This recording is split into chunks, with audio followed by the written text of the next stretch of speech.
Veamos lo que son los vectores para los matemáticos. Los vectores para los matemáticos son elementos de una estructura que se llama espacio vectorial. ¿Y cuál es la naturaleza de esta estructura?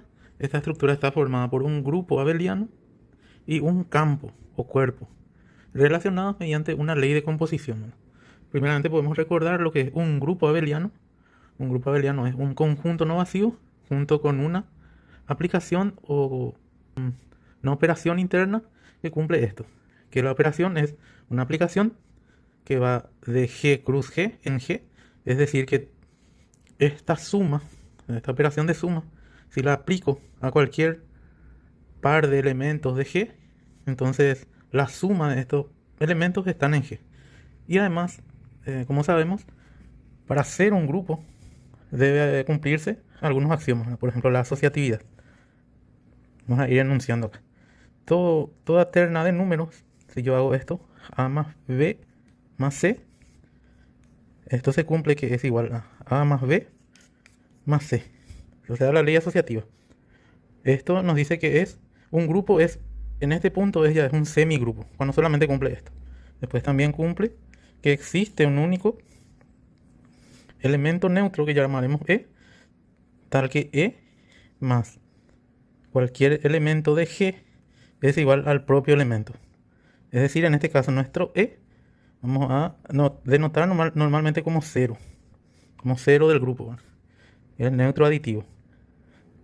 También tenemos que para todo elemento, digamos, X del grupo, tiene que ser el opuesto, que es menos X, y aquí menos es igual al neutro aditivo, ¿verdad? O sea, todo elemento tiene su opuesto. Y para ser abeliano tenemos que también conmutan. O sea, para todo par de números o para todo elemento de G, A más B es igual a B más A. Esto significa que esto es un grupo abeliano. O sea, estos axiomas que vemos por acá tienen que ver con los que vamos a llamar vectores. O sea, este es como, en este conjunto están nuestros representantes que van a ser los vectores. En este lado tenemos un campo sobre el cual va a actuar estos conjuntos para completar la estructura de espacio vectorial. Podemos recordar un poco lo que es un campo. Por acá ya tenemos un grupo abeliano. Por acá tenemos un campo. Y un campo es una terna donde tenemos un conjunto no vacío y dos operaciones o aplicaciones, ¿verdad? Dos aplicaciones que son la suma y el producto en este campo, ¿verdad? Entonces, en particular, para hacer esto es lo que en general es lo que se llama un anillo. Y para hacer un campo deben cumplirse condiciones fuertes. O sea, si yo tengo que el campo y la suma es un grupo abeliano, tenemos ya que es un anillo. Pero si además exigimos que el campo menos el neutro de la suma y el producto es un grupo abeliano, y además, bueno, acá siempre estamos hablando de la suma del campo y el producto en el campo, ¿verdad? Las operaciones, estas, no son las mismas que esta. Sumar acá no es lo mismo que sumar acá. Son operaciones diferentes, ¿verdad? Por eso le puse este pequeño subíndice. Entonces, el campo, si le quito el cero, el elemento neutro aditivo, y la multiplicación debe ser un grupo abeliano, en los elementos de este conjunto, y la adición del campo es un grupo abeliano, y además tenemos que la multiplicación del campo es distributiva. Vamos a decir, vamos a llamarle a esto E, F y la suma del campo y G. Estos son nuestros tres elementos. Esto tiene que ser distributiva sobre la suma. Entonces tenemos 1, 2 y 3 condiciones. Si tengo estas tres condiciones, esto es un cuerpo o campo.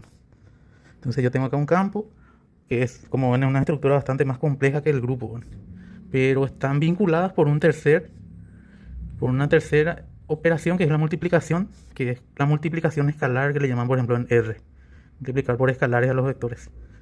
Esta operación es una ley de composición externa, es decir que nuestra operación toma elementos de F, que vamos a llamar por ejemplo F. Bueno, en realidad es así. Toma elementos de F, cruz G y termina en G. O sea, si yo multiplico con esta multiplicación externa elementos de f y elementos de g, siempre voy a volver a parar en g. Es decir, si yo tengo un elemento en particular donde estoy multiplicando f por g, voy a parar en un elemento h que pertenece a g. Esto significa la multiplicación externa. Entonces ahora ya tenemos más un panorama. Grupo abeliano, campo, multiplicación.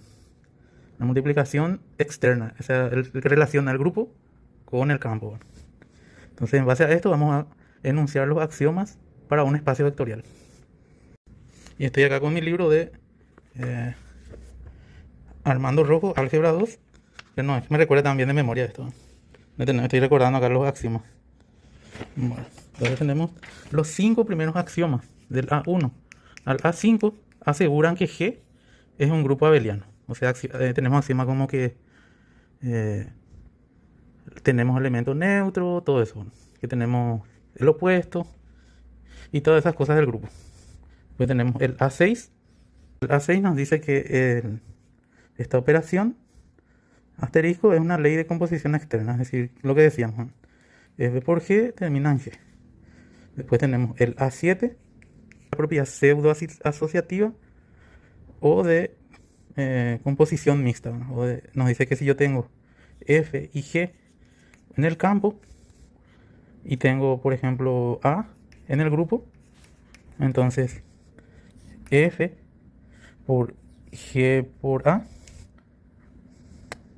donde, bueno, acá tenemos que especificar a qué producto estamos refiriendo. Acá estamos en la multiplicación del campo y acá estamos en la multiplicación externa, G por A. Esto es igual a F por la multiplicación del campo con G por la multiplicación externa por A. Así tenemos dos operaciones distintas. Nunca hay que confundir la multiplicación del campo con la multiplicación externa. En este caso vemos que hay una especie de pseudo asociatividad entre ellos, que es el axioma 7 de los axiomas de espacio vectorial. Posteriormente tenemos el axioma 8, que nos dice que si yo tengo, por ejemplo, X, vamos a llamar E y F en el campo, y vamos a llamar, por ejemplo, X en el grupo de nuestros vectores, ¿no? Entonces, lo que nos dice el axioma 8 es la distributividad de la composición externa con respecto a la suma del campo. Si yo tengo A y tengo sumados según la suma del campo, hay E y F, llamemos. Y lo multiplico de forma externa con el vector X. Entonces esto va a ser igual a E multiplicado externamente con X, sumado según el campo, con F multiplicado externamente con X. O sea, esto es una distribución de la operación externa con respecto al campo, a la suma del campo. Después tenemos el axioma 9.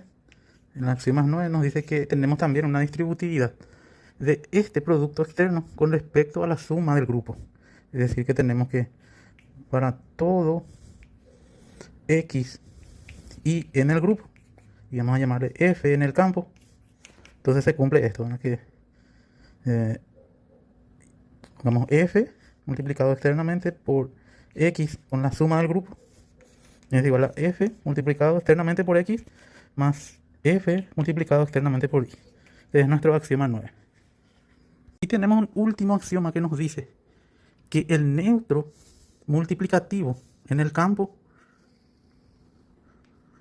es el neutro multiplicativo externo compuesto con el grupo.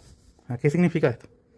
Que para todo X, le vamos a llamar acá axioma 10, ya no tengo espacio.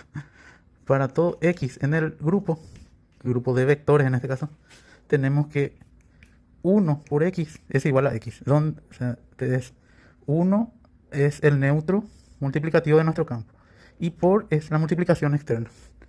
Entonces yo compongo externamente el neutro del campo con el grupo, tengo el neutro también, vuelvo a tener un neutro multiplicativo. El neutro multiplicativo es el neutro, el 1 del campo es el 1 de la multiplicación externa. Eso nomás nos dice el axioma 10. O sea, con todos estos axiomas, si una estructura así es una estructura formada así, es un espacio vectorial.